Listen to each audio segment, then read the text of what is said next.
Welcome to MFP Live All. I'm Donna Ladd, the editor and co-founder of the Mississippi Free Press, here back after a few weeks uh, to do MFP Live again. We'll probably be a little rusty, so y'all bear with us now.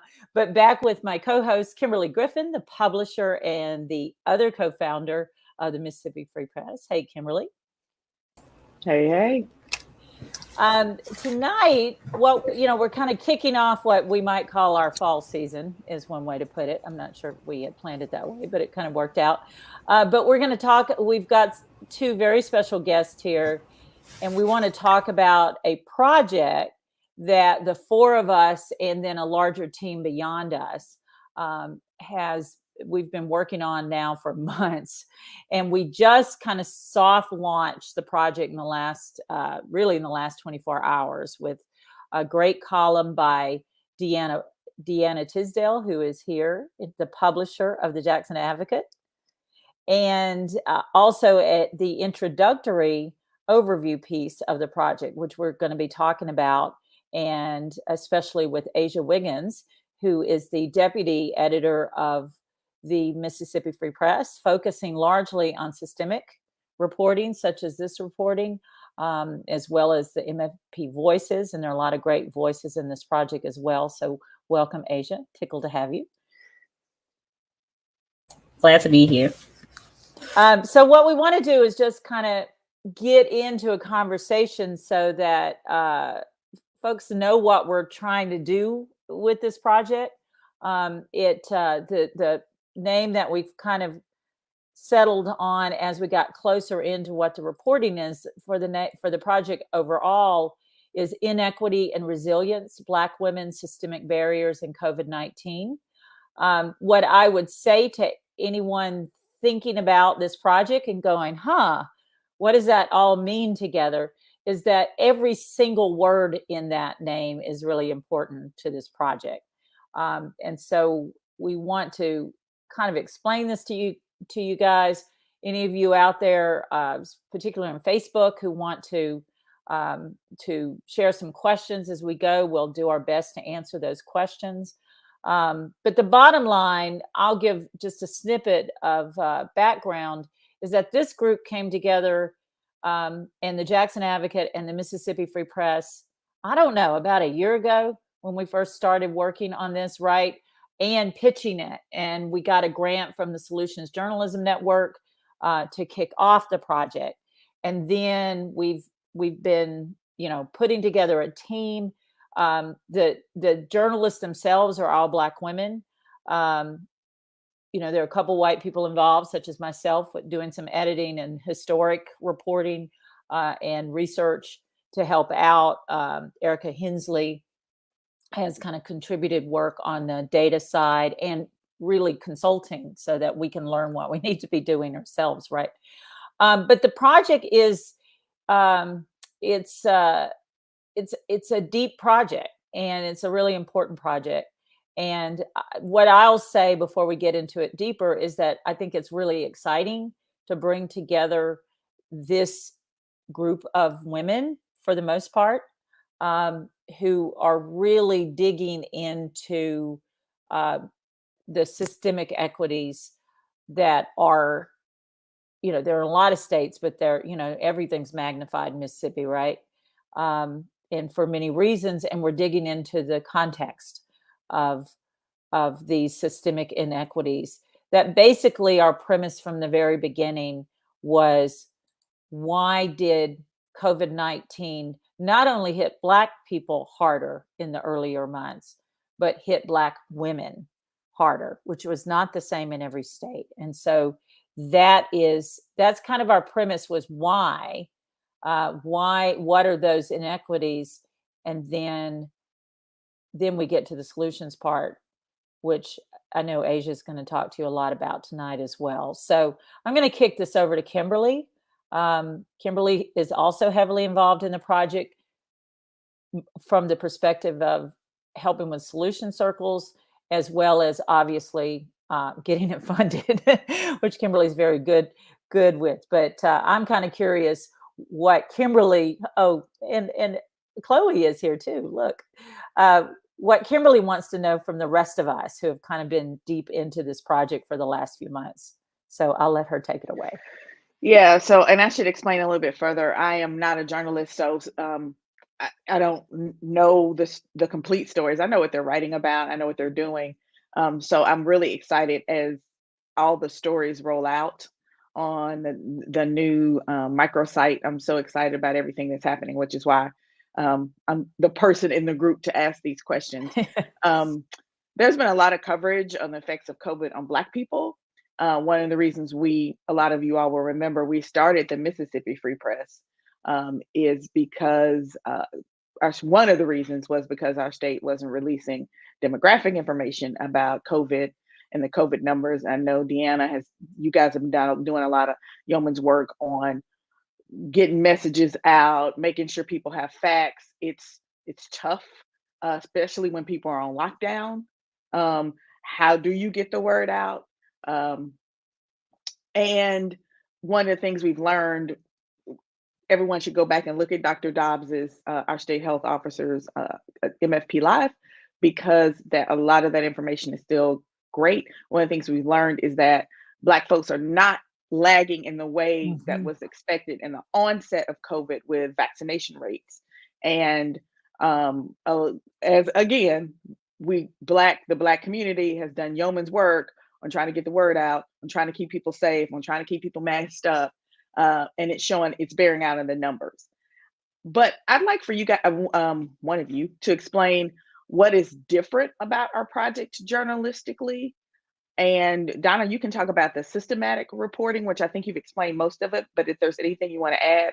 Yeah. And Azia, if you could jump in about our Black women reporters who were on the ground and how you guys launched isn't the right word. What's the word I'm looking for? Executed. Maybe it's the word I'm looking for.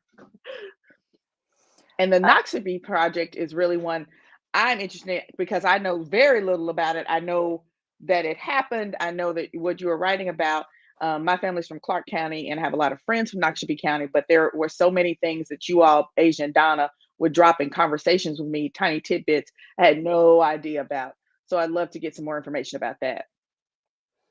Okay. Azia, do you want to hop in there first and just kind of give some of your perspective, and then I'll come behind you and talk more specifically about the Noxabee project? Yes. So Kimberly asked a number of questions. Okay, so Right. The first thing that's me too many questions. No, it's okay. The first thing I think we should talk about is how we're different. And this project is actually funded by the Solutions Journalism Network, and they basically go around funding newsrooms like us who are new, who are starting, who are interested in trying to better the relationship between the media and the people. And I think that's the main thing. And that's one thing that I'm passionate about is, seeing the divide between the media and the people, especially within these past 4 years with the Trump presidency, with, the pandemic. And it's just really time for us to kind of revamp, right, what it means to be media, what it means to really amplify the voices of the people that we're, of our Magnolia state of Mississippi, especially. So solution journalism, they have 4 main pillars. A solution story always focuses on a response to a social problem. And it doesn't just report a problem, it talks about how the response has worked and why it hasn't worked. Solution journalism gives insight and makes the reporting and the information accessible to the public. Solution journalism looks for evidence. It doesn't just give you words, it gives you data, qualitative results that show how it's been effective, how it hasn't been effective. And that allows the journalists, to be more transparent about how we're getting these solutions, what's really happening in the state, and to really talk about not just the good stuff, but what's happening and what's not happening. And also solution stories reveals, like I said again, the shortcomings, what didn't work, not just reporting on what worked, but where was the ball dropped. And I think that's a lot of what we're getting into when it comes to this Black Women COVID project. We're talking about the roots of how we got here. These inequities and disparities didn't just happen. It's been a progression for really since the beginning of Mississippi. And that's what the project, I think that's a good kind of base of what solution journalism is and why it's the root of what we're doing in these counties. Did I answer the question? Yeah. Well, let me jump in and pick up where Azia left off, because the thing that I want to say to people watching is if you go to the website, we have dropped 2 stories. Okay, one of them is DeAnna's kind of introductory column, which she's going to talk about in a little bit. But then the other story that we dropped is a large piece about Knoxville County. And this is by Torshita Jackson, who is a remarkable journalist that I just love working with. So what's important to know, based on what Azia just said, is that this is not yet, this piece right in front of you is a necessary story for you to read. It's not a solution story yet, because the approach that we're taking to this project is that we are zooming in so far in the project, we're zooming in on 3 counties, right? The counties are Knoxville County. We chose in part based on how COVID had hit them in the beginning. So, some of the other indicators that were there. So we chose Knoxville County, we chose Hinds County, and we chose Holmes County. Each of then within those, we zoomed in on focuses. And what I'm talking about is kind of you guys seeing how the audience out there listening to how we are thinking about systemic reporting. This is very different than the way a lot of most journalism works. So we said, if we're going to zoom in on Knoxville County, what is a big issue there that would have been, that we believe would have been an issue, a problem when COVID hit, that it would have been difficult, and as we decided in this case, for education, for the schools. Now, that was difficult everywhere, right? Well, Torshita is from Knoxville County. So we have a reporter sitting there who grew up seeing the disparities and the inequities and the changes in the county, that kind of thing, and who was also a teacher. So this one was real obvious to have Torshita do this education focus in Knoxville County. So what you're going to see when you read her overview, and these overviews are pretty long, there will be one overview per county coming out. Okay, so when you read that overview, what you are going to see is Torshita's just remarkable coverage and reporting of going into the first, she figured out when COVID hit, what happened in the schools. Okay, what were the problems? Well, there were all kinds of problems in the Knoxville schools. And by the way, you'll learn. I'm going to try not to tell you guys everything in the stories, but if you don't know this already, Knoxville County has 1 school district left, and it's under takeover, and it's all in Macon, the whole school district. A lot of schools are closed, etc. So she dove into talking to teachers, educators. Trevonda McLeod here was one of our main sources. She's a school psychologist at the high school, as well as now an alderwoman as of this year, and from Knoxville County. So Torshita was able to go talk to women, particularly, and mothers, who could tell her how it was, what was difficult about education in Knoxville. Now, here's the thing. What you're going to find out is they basically have no internet access for a lot of the families. So imagine having to go home for over a year, as it was in Knoxville, educate your kids at home with, in many cases, a single mother, like Shawanda Reedus, who was one of our main people that Torshita talked to. So you go home, you have to go to work every day, ironically, at the school cafeteria, in order to help make the lunches that people are picking up, because the kids need the food in many cases. They need the lunches.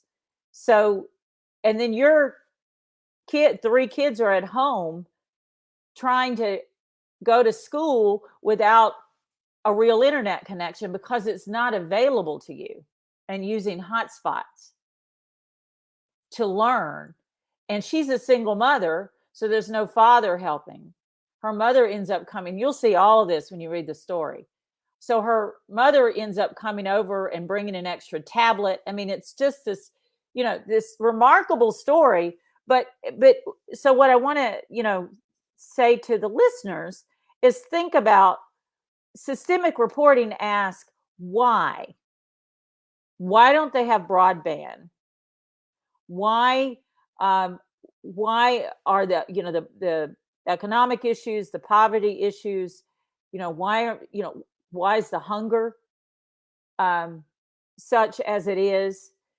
All of these issues is why. Now there's a lot more to it. I'm just trying to give you guys a little bit of a taste of what's in there.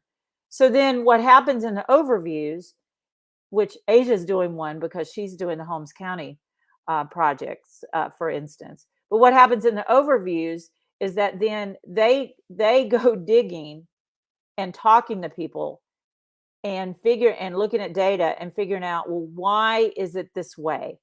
What are the systemic problems? And yes, the systemic racism that in so many cases, Noxubee always been majority Black. What you're looking at in front of you, Torshita is from Sugar Lock, let me say it right, in Noxubee County. Okay, guys, there is one full grocery store in the whole county, and it's a white-owned grocery store in Macon. This is the old grocery store. I took this picture. The last grocery store in Sugar Lock that's been closed for years. So people either have to shop at a gas station for necessities, go to the white-owned grocery store that has higher prices that everybody complains about in Macon, or most people try to drive, again, if your transportation is good, to Columbus, which is in another county, to go shopping at big discounters. This is just a smidgen of what Torshita explains in this overview about the conditions that people are dealing with. So I tell you all of this to say, this is what this project is doing, right?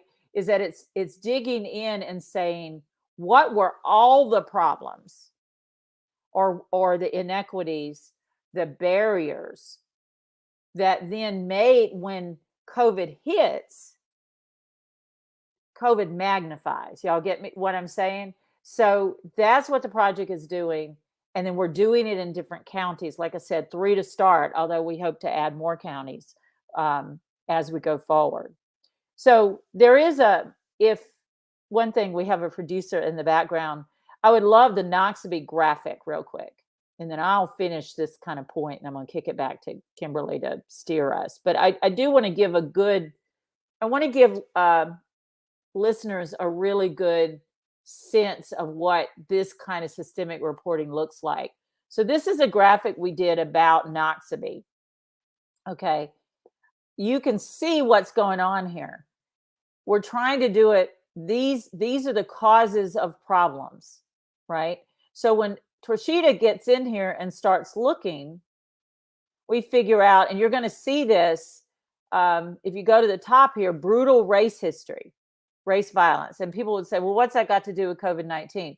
Well, just wait. And what's it got to do with schools? I'll give you all a little bit of a hint, and I'm dropping this. I actually worked on this historic sidebar, which turns it into a rather lengthy sidebar. But the bottom line is that the Klan and other groups since the Civil War targeted schools and educators in Noxubee County. That's where the groundwork comes from. And we've got plenty of evidence of this for you, and it's going to blow people's minds. It's not out yet, but it should be out tomorrow. So then that becomes, but this is passed down. Then the economy, Noxubee County is a plantation county. It always has been. So you get into those issues and what that causes. You see where we're going here, folks. Then, as Torshita is learning, as she's doing her reporting, all of this with it, it circles around to limited tools and opportunities. Right? And then you've got boarded up schools. And we've also got a separate piece coming out that's going to blow y'all's mind about the segregation and white academies in that area. So that's coming by tomorrow. So you get all of these reasons, and then you get come on around here, and then you get overworked mothers and women. So this is what the project is. We're talking, the mother that I mentioned, Shawanda Reedus, had COVID. Her boy got COVID. All of that is in there. But ultimately, this is about those systemic barriers. Now I'm going to shut up. This is all I've been thinking about for several weeks, and kick this back to Kimberly so she can steer us wherever she wants us to go. I'm going to steer to DeAnna, but I had a thought. Because I don't have much to contribute on the journalism front, but I did have a thought as you were talking about this. And I'm sure DeAnna and Azia will, there's something in your family will resonate with this. So I was talking to our board treasurer, Deborah. We were talking about something else. And I was talking about air property. Air property is property that has been divided up in weird ways because we're Southern and people don't have wheels. So I finally got my mother to sit down and tell me what to do, right? Like, she was like, well, you're going to have a surveyor, and then you and your brother or whoever, y'all are going to have to start slowly buying people out or something. And great. So I have a plan, and I'm talking to Deborah about that. And she said that many people, poor people, use this is a systematic issue, use air property to their advantage because if they get tickets, or if they end up with court fines, or if they end up in some sort of debtor situation, they can't put liens on the property because you can't tell who owns it. And she said it is a systematic problem. She said, while you're trying to untangle it because it's frustrating to you, it's to their advantage because that means someone still gets to live in the house safely. Someone still gets to use the land, like there's some unspoken agreement, or even not understanding that 12 people own this land. And she's like, and it's not fair because it keeps you from building generational wealth. Right? So it's like these kind of things that I didn't even think about this. This is when you talk to money people. But I am going to turn it over to DeAnna. So DeAnna, I have not read your column, but I cannot wait to read it. Talk to us a little bit about past heroes and medical terrorism of Mrs. Fannie Lou Hamer, Henrietta Lacks. For those of you all who don't know, Henrietta Lacks is a Black woman whose cancer cells were used for decades for groundbreaking cancer research. Her family did not know. They're now suing. And, it's just this kind of thing that happens to Black women, particularly. DeAnna. Yes. So I am so excited, first of all, to be a part of, this project. I think it's so important for us to bring these voices to the forefront. I know that Black women in Mississippi particularly have a history of, how much they have poured into this state, but still don't have much to show for it. And you see those examples, echoed in the story of Henrietta Lacks, who, like millions of dollars, billions of dollars, whether in medical research or pharmaceuticals or whatever the case may be, have, made, people all over, very successful, but her family has yet to see any benefit from that, from sales that were unknowingly taken from her, really stolen from her. And so we kind of see that story just perpetuated throughout history, and it draws a parallel to what happened to Fannie Lou Hamer. She was victimized, and basically a doctor performed a hysterectomy on her without her consent, and so these stories you see just over and over as it pertains to Black women, not just medically, but as you'll see when you read Torshida's article in Education, you'll see that when further down the line, we talk about what's going on in Hinds County and what Asia is doing in Holmes County. And then, we're also, kind of delving into some things in Washington County that are not quite a part of the project yet, but just how workers, Black women in situations where they're temporary workers, in situations where they're working and still not gaining a livable wage, and trying to provide for their families, but not being treated like they should be. And it's just, we see that in all levels. And it goes back to what Donna said about the systemic issues. They're deeply embedded in our country. They're deeply embedded in Mississippi. Because I always say, kind of how the South goes or how Mississippi goes, so does the country. And we see that just over and over again, examples of that. And so my column kind of focuses on just that parallel and how those examples kind of lead to the reporting that you'll see throughout this project, that Black women just want safe spaces to be able to provide for their family, but also to just be, to be a Black woman, to have a safe space to talk about their issues and talk about their problems and be heard for that and be loved for that, and to, just let their hair down and to breathe. I talk about waiting to exhale, and just really that concept is still so true. It's not just about, romantic relationships, but it's just about living, just waiting for that moment that you can just take a breath and just be. Black women oftentimes just don't get those opportunities, and it's so unfortunate because they, put their lives on the line continuously for their communities, for their families, for those around them. And sometimes, they're stuck with these burdens, and you see the systemic issues within our communities through the way that Black women are treated. And so I think all of what, this collaboration and this project is doing is just so apropos for the moment, that tackling or highlighting or showing these issues now, delving into them, and then saying, okay, well, what can we do? What can we do about this?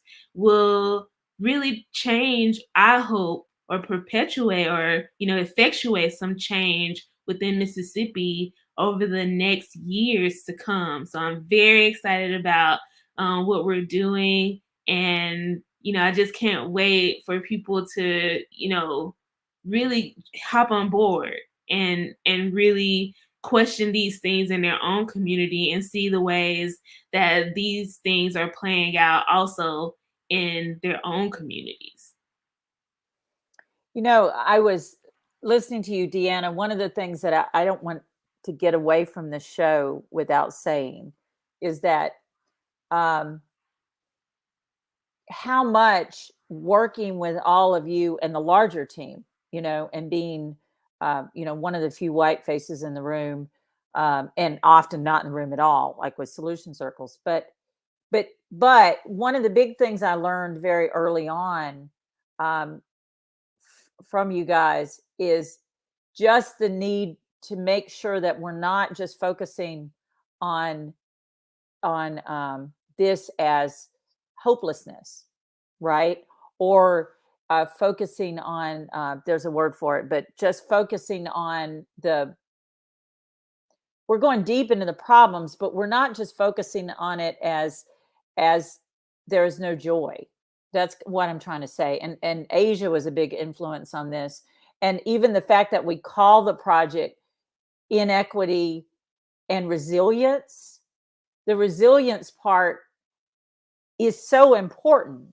And I say this, I feel like I need to say it because I need to say it as a white journalist who really wants to unpack all of these inequities, and and to reach out and grab white people by the neck and slap them a little bit and say, look, we got to be part of the solution. But what we don't need to do as journalists, which we see too often, is just approach it as helplessness and hopelessness.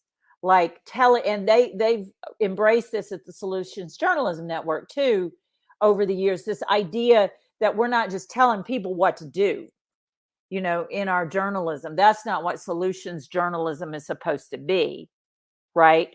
And so what you will find and it's right here in Torshida's piece, and even the photo that's at the top of Shawanda Reedus and her daughter at I think it was Shawanda's birthday party, or this was just a few weeks ago. We're trying to get pictures of her. And so, the joy is right at the top of the story, because they went through a lot, as I've already described to y'all. And you feel the joy and the resilience from her and all of the other Black women that Torshida talked to for this story throughout this work. So it goes back to what Asia was saying. It's about, it's not about reporting to people. It's about really listening to people themselves and letting them tell their own stories and drive the reporting. And so anyway, so that's all of that is to say, thank you for really, it's something I kind of knew, but y'all made me really feel it to be part of all of these conversations with you, to the importance of the resilience and the joy to the work.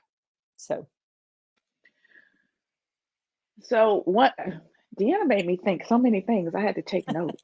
And I'm gonna kick this over to Asia. One of the things I think in this country, and we do this in the Black community, we do this in America at large, is that Black women's labor is taken for granted. And the civil rights movement, how we are just now really recognizing the women. Like, I didn't know those people's names, and I grew up with I've always say I basically grew up in JPS school district, and my schools were like little freedom schools. Like, I grew up deep in the history, and I didn't know those women's names. So we take that labor for granted, and that kind of oozes everywhere. So that when so the work that Black women do in communities, whether it's in education or healthcare, it's often devalued because I think it's done by women, particularly it's done by Black women. Talking about joy, and I always say, Black women just left one day, people would be like, everything would stop, and then there'd be something different would happen if we just left. Like, what? It wouldn't even have to be like a good week. If Black women just went home for 48 hours, they did not go to church, they did not go to work, they did not go to their family's house to do whatever it is to the other family, not the people they live with, but the people they doing the other stuff for. It will change some things, but we feel guilty. We won't do it. But talk about Black women and joy. One of the things we talk about is, the saying goes, Black women make $500 out of $1.15, and that's true about joy, because you'll walk into a Black woman situation and you're like, I would be so sad. Why are you so happy? Oh my gosh. Just imagine if they had enough of what they needed, enough time, enough money, enough rest. Man, what? I don't know if I should laugh at that, but right. I don't know what else to do. Right. It would be like it would be a force field. But yeah, so those are all things I thought about when DeAnna was talking.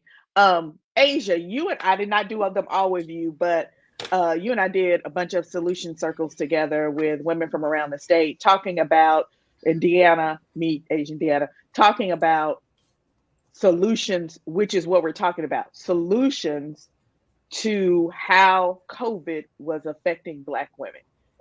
Can you talk a little bit about why those conversations were so important? Well, I think one thing that I took a lot from the Solution Circle was just how how because we have a protocol for it, so it's not just it's not like just a typical Zoom. It's closed, it's intimate.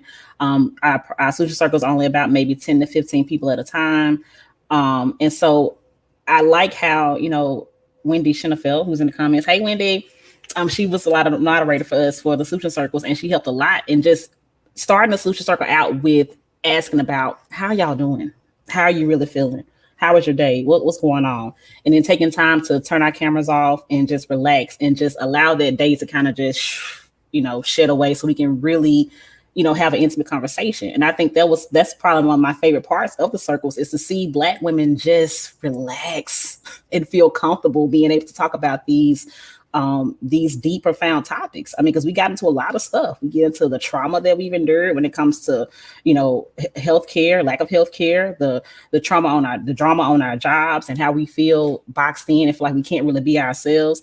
And that's just regular life, right? That's not dealing with a pandemic and losing jobs, and as Donna talked about earlier, having to be a mom, be the parent, be the teacher, be the counselor, be the doctor at one time, all in the same household. And a lot of these families in these rural counties that we're in are at home with multiple children, with taking care of other their aunts and uncles, and are already not making a livable wage. So I'm sorry, what was the question? I feel like I'm not answering the question. The question was why the circles were so important to this project. Okay, so I'm on track. But yeah, that, and then like just going back into the conversations that were had, I feel like women were able to really take their mask off and really just be like, look, this is what it is and this is what it's not. And one thing that what we're getting from the circles, what we heard from these Black women were they're feeling unheard. They feel like they've been pushed into silence, especially in these communities that we're going into, Holmes and Noxubee and Kemper. All these counties are predominantly Black, but they're run by predominantly white people. So when I go to Holmes County and I just really go sit in the diner or go and, try to, spark conversation with some of these women in these counties, there's a hush about, especially when I talk to the working women, those who are sanitation workers, those who are deputies, teachers, no matter what the grassroots activists, no matter who I talk to, there's like, well, we really can't be too loud about what's really happening here. If I say too much, then I might lose my job. And that's the thing. And I think with these solution circles within the various counties, one thing we're also seeing is how much it's overlap. A lot of issues are the same in all the counties. It's the same thing: segregation, racism, lack of internet access, food deserts. They're all having the same issues, and we want to figure out why and how do we get here, and how is it that it continues to perpetuate? Because, like Donna said earlier, these counties are predominantly Black, always have been. But the population is dwindling down year after year. What's really going on? Yeah, and I think one of the things we talk about, you talked about Black women just kind of being able to be in those solution circles and just being like, phew. One of the things that has been heavy on my mind since the pandemic started and since I've had time to think is the decolonization of everything, the decolonization of work, the decolonization of media, the deconstructing. For those of y'all who don't know what that means, colonization is when European countries went into predominantly black and brown countries and took them over by force. So many countries in Africa were colonized, in Central and South America, Caribbean nations. You can tell that by what language is spoken in those nations right now, whether it's English or French or Spanish. And so those countries, those cultures in those countries suffered because of it, and they were colonized. But a lot of that behavior is not the right word. Belief system continues, and what you can see that in priority of written word over oral history. That's an effect of colonization. And so in a lot of ways, Black women and the way Black women occupy space is attacked because of colonization and the way they care for people and the way they, you know, the myth of the angry Black woman. Most Black women I know are not angry, but because they care for so many people, they have to be assertive. So there's so many layers that when you can get into space with other Black women and really tell the truth. Yes. It's so interesting because I went to school with a couple of people that weren't from Knox. I went to college with a lot of people from Knoxville County who no longer live there because Knoxville County. But I did go to school with a woman who was from the Delta. And I remember her being so timid around white people. I went to the W. It wasn't the W's fault that she was timid around white people, but she was like petrified. And that's what Azia's talking about. It's how many years after slavery, and you still have those effects of the boss man, and in many ways, the company store. The company store is where you would go if you were a sharecropper. You would go and get your food and your clothing. And they'd keep an accounting because you probably couldn't read. They keep an accounting, and you never got out of debt. Well, if I can say about Noxubee, you know, I didn't know the rat's nest we were getting into when we took on Noxubee. And like I said, I wrote this race violence piece that's about to drop that is going to curl some people's hair. But, you know, Noxubee was, in some ways, it was the center of a lot of wealth in Mississippi. And it's always been majority Black. And it's always been, in many ways, controlled by white people. And so that really, and y'all are going to see what I'm talking about with the whole package of the stories. And Torshita and I worked very closely on, I mean, she's amazing, you know, and she's going to be on a future show. She couldn't join us tonight. But really digging into those things. And she talks, one of the cool things that's in the story is that she talks and interviews her old white professor, Dr. Andy Mullins from the University of Mississippi, who's from Noxubee and descends from slave owners there. And he's an expert on public education. I mean, you can't make up this story, you know, and her connections in that county. Yes. And you know, I'm just going to tell people to go read it, you know, because he's being honest about it too, you know, about it. And you know, he went to segregated white schools before they integrated, you know, and he talks about all these things. And I think he helped launch the Teachers Corps in Mississippi. And he was part of the, you know, the William Winters education. He was part of that team. But so what I'm saying, though, is that there's so much to be said about these counties that are in towns that are run still by white people. Well, the whole state is, overall, but that are run by white people that are not serving their Black populations at all or very little. And Noxubee was the perfect first county to show this. And it happens to be the county where, you know, the Dancing Rabbit Treaty was signed, where all the land was stolen from Choctaws. And now less than 1% of the population of Noxubee County is Choctaw. So, you know, talking about colonization, Kimberly, to bring it full circle, all of that's in Torshita's story. So people, you got a lot to, it may take you a couple days, but I do say to go read that story. Yes. And I'm sorry, Kim, go ahead. It was an Asia question. Oh, go ahead. So I was going to ask Asia and then maybe DeAnna, if you would talk about some of the solutions that the women from the Solution Circle gave us while we were talking about Black women and COVID. And so Asia, you go. Oh man, I have to make sure I'm off mute. So another part I kind of want to kind of answer your question and answer just the first question you asked me. What's so important about the Solution Circles? I think just us being media and coming to them and saying, what do you need from us? How do we fix this narrative? can you tell us, what the issues are, what's working and what's not working? And the way Black women just, yes, this, and this, and I need this and this, and I need this. But so the fact that they're able just to report back, they need the media to be more transparent.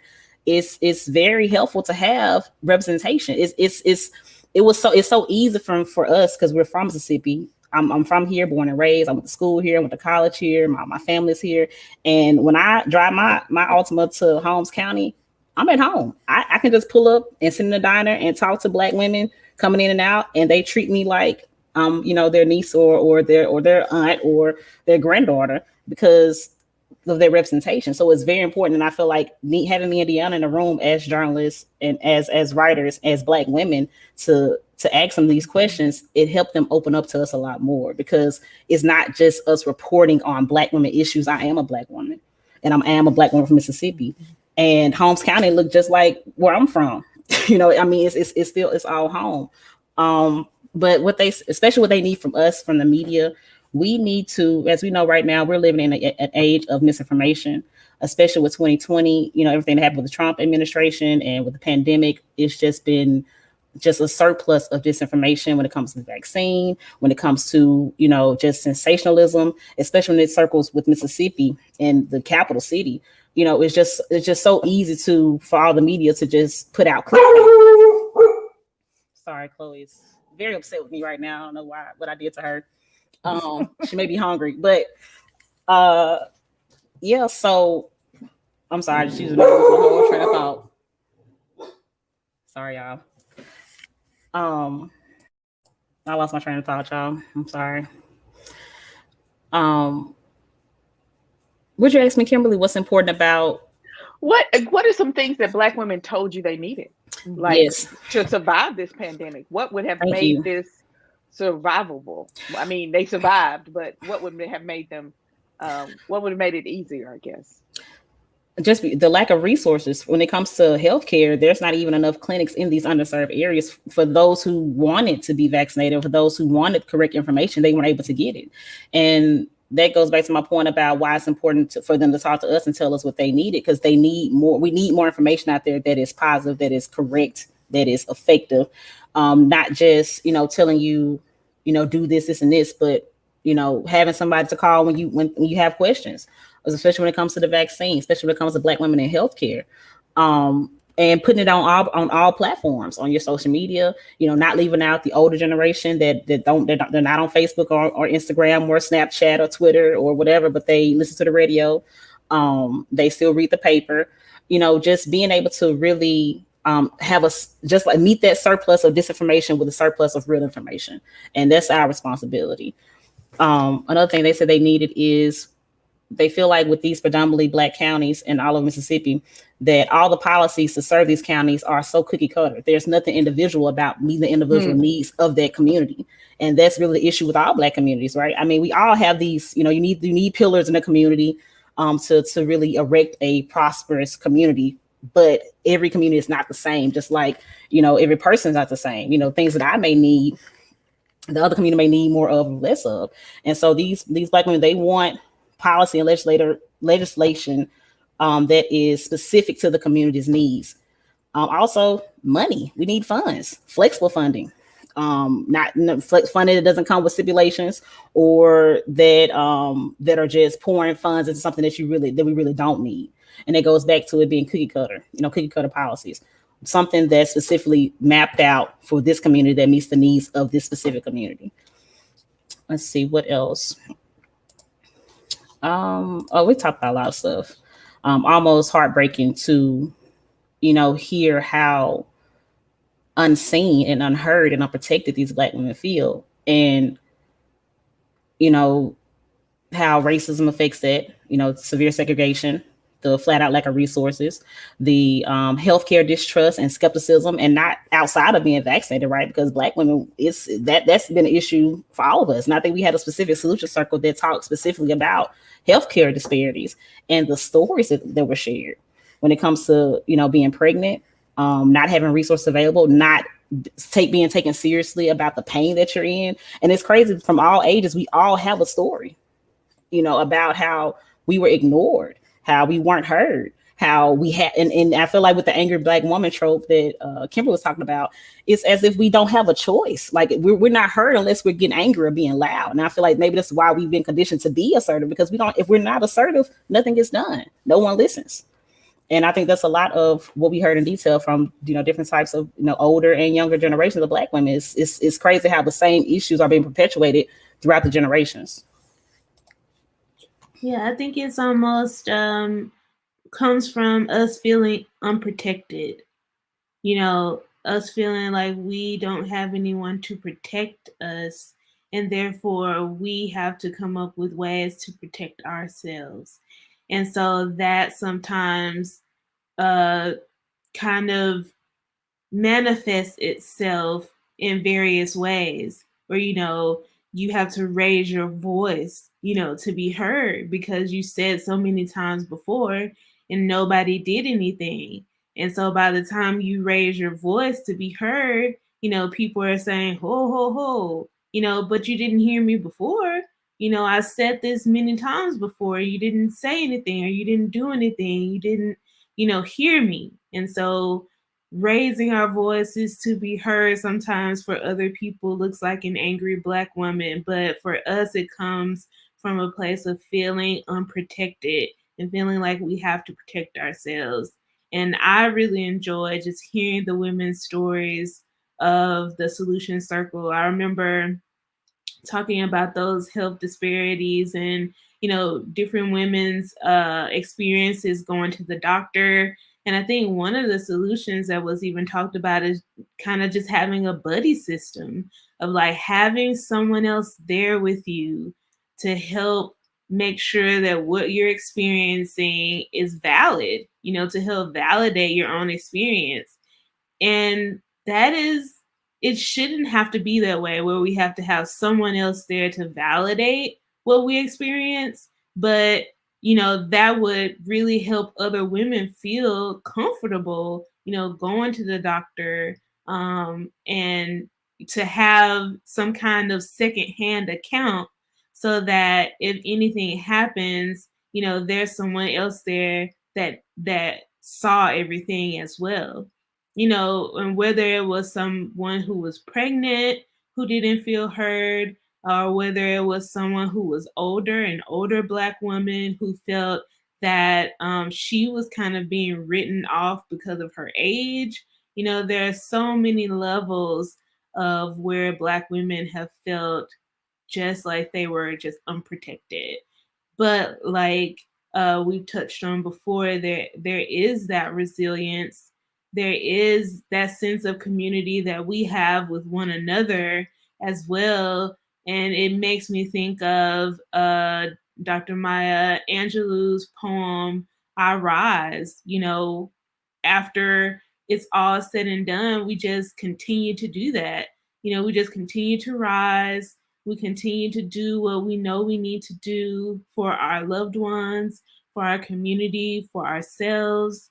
And, that is kind of the beauty in it all, is like we talked about, that resilience in Black women, just the ability to keep on rising above adversity, above struggle, and persevere and create beauty from that is just amazing. And so I'm still so excited to be a part of this and uncover everything. I think that's I love that word, uncover. I'm gonna use it like 5 times this week in a sentence. Some other things I know I heard when I was in the solution circles, and then I'll give you guys a chance to do your last comments, and that Donna has since heard from Torshita, is one of the things I heard every time we had a solution circle was broadband access. And we hear that from our reporters, around the state who live in rural counties, just being able to have, and that's just basic, because let's be clear, you can't go to school, you can't do anything without proper internet. Internet is a utility at this point. It's not a privilege. School resources and childcare, childcare that doesn't cost an arm and a leg. we already talked about grocery stores, but one of the things that it's kind of like people want the children to get here, but then when the children get here, nobody wants to be responsible for the children.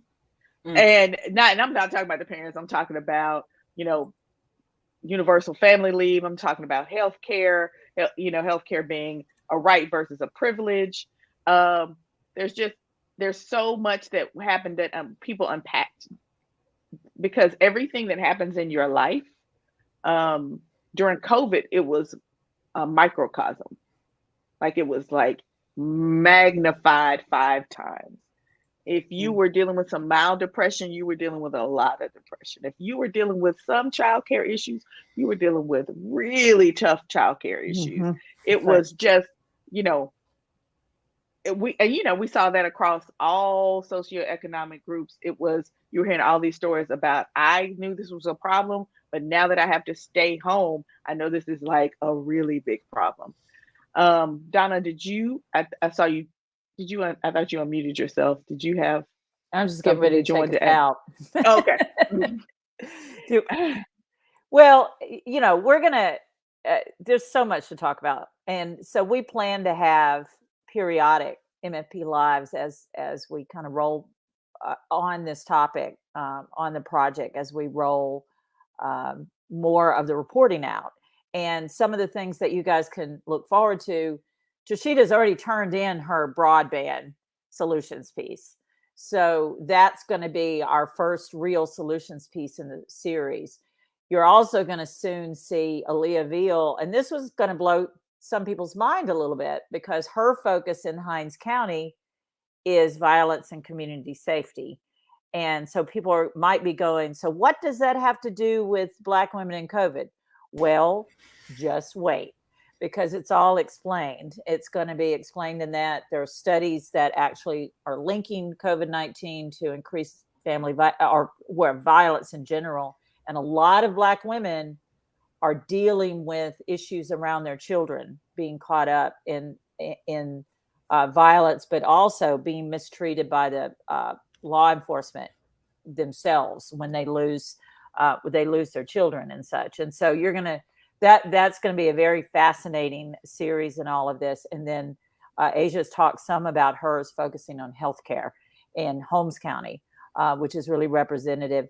And then I think we're probably going to be doing a group project on mental health solution pieces, because that is coming out of all of our projects. So as people can see, they overlap, right? And that's what we're trying to do, is basically we have a full state mapping, systemic mapping project that we're trying to do at the Mississippi Free Press, and that we're going to try to rope DeAnna into doing with us as much as she would like to collaborate, where we're basically looking at different focuses around the state using the same approach that we're taking with this project. So this is kind of our beginning project to show people how we're going to be doing this. So the thing I want to say to people listening who see this later, get in touch with us if you have ideas, if you want to be part of a solution circle. There's going to be another Black Women COVID one on November 15th, as I understand it. And that can be Black women from anywhere in Mississippi. But then we're probably going to do more of an affinity circle that is getting everybody together to talk about this project going forward. So if you're not a Black woman and want to participate in something that's about this project, get in touch too. Okay. And so the best thing to do there is to get in touch directly with Asia, which is Asia or you can email solutions@MississippiFreePress.com or Asia at MississippiFreePress.com. .org. I'm sorry. Yes. No .coms anymore. .orgs. And so get in touch with us. Give us feedback. If you see a project that's about your county and you want to add something to it, we're going to have timelines in all the counties eventually when we get around to finishing them. So that's coming. There's a lot of work coming. There are going to be solution pieces in each of the projects. So we're busy over here getting this work done for y'all, but we want you to talk to us and to be part of this community conversation and statewide conversation. The other thing you can do is if anybody is interested in supporting the project itself, like you want to run sponsorship ads for your organization or business that is sponsoring the project, or obviously if you want to donate, get in touch with us for that. You could get in touch directly with Kimberly or DeAnna if you're interested in sponsoring the project specifically. And so Kimberly, I know, is Kimberly at MississippiFreePress.org, and I have a feeling that we can get DeAnna's email address on the screen.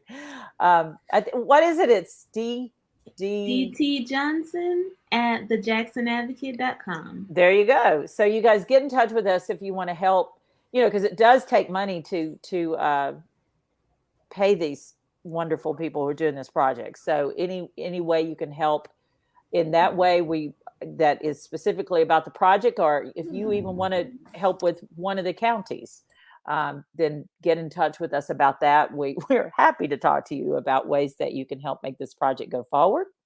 And then for the Mississippi Free Press, I want to say that our news match starts on November 1st for nonprofit media for our end of the year fundraising campaign. So you're going to be hearing a lot from us on that. So if you can, oh no, that's my senior portrait, but I didn't know they were putting that one up, but it shocked me.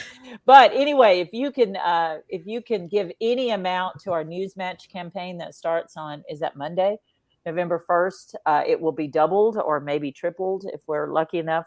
Or if you want to come in with a match yourself for a certain amount, $1,000 more or less that you want to offer as a match to support our nonprofit journalism, get in touch with us about that too. Kimberly's a good person to talk to. Kimberly at MississippiFreePress.org.